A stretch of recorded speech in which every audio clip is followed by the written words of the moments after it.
came to Islam, my life was really kind of focused on drink, drugs. The whole kind of purpose of life was just to have fun and have a laugh. And it's just a way of kind of making your life bearable until you die. I tended to kind of be in a kind of heavy metal crowd, hanging around a lot of people with similar interests, which weren't always the best company to keep. My first experience of seeing Muslims was the 9/11 attacks. I remember I was quite young at the time and I wasn't completely aware of what was going on. In fact, I ran to one of my friends after seeing the news report and I told him that the tourists had declared war in America because I'd never heard of terrorists before. As the war was unfolding and I was seeing more and more about the war in Afghanistan, I started understanding that these people were Muslims and that the Muslims were doing these horrible atrocities across the world. So from that kind of media bombardment, I started getting a strong hatred for Muslims.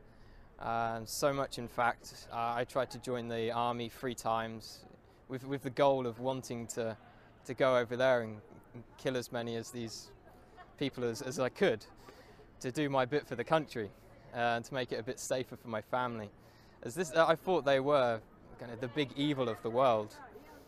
I started hearing a bit more about Islam. It was the last time I was applying for the army. I came across this radio station. It was at a time when I was listening to conspiracy theory radio and things like this. And it was a radio station from the American government called Terror Talk. And it was talking about the life of the Prophet ﷺ. And it just didn't sound right to me that people would follow him from all these evil things they were saying about him. So I started to question what Muslims believed at that time. I was on a spiritual search anyway. At the time I was looking into Norse mythology and paganism, and one of my friends turned to me and said, before you decide on this paganism thing, have a look around a bit more. And then I eventually picked up the Quran from my college. When I had it, I actually thought I was picking up like a terrorist handbook, and I was a bit worried that MI5 were going to come after me as soon as they saw me take it out of the library. But as soon as I started reading the book, it hit me immediately, and I couldn't stop reading it. It sank deep into my heart. And as I kept continuing through the different surahs, I remember reading about the people in the fire having boiling water to drink, burning their throats. And as I could read this and I was living this awful life, I could feel my throat burning, and I could feel kind of how real this thing was and how I had to change. The first day I went to the mosque, I spent all day there reading, and my mum called me in the evening and asked me, where had I been all day, and I said I was at a mosque. She's like, what? No, you can't be at a mosque, you're a Christian. Christians don't go to mosques. And she was very, very shocked and thought I was going down a bad path.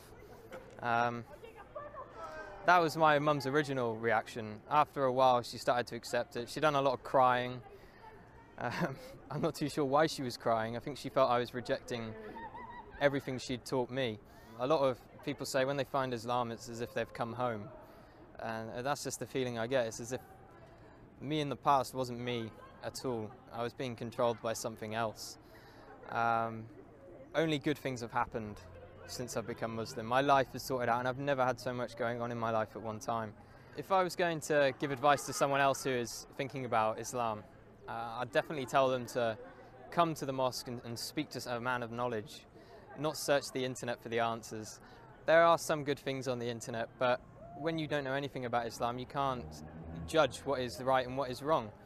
So it's much better to speak to someone, spend time with the Muslims. I spent many weeks in their company, and you get an understanding of who they are and what kind of quality of people they are. Don't be afraid of what your family think. I've had many people, and myself as well, was worried about what my parents would think. And at the end of the day, Islam is for you, it's for you. You can just hope the best for your parents will come afterwards. Allahu Akbar, Allahu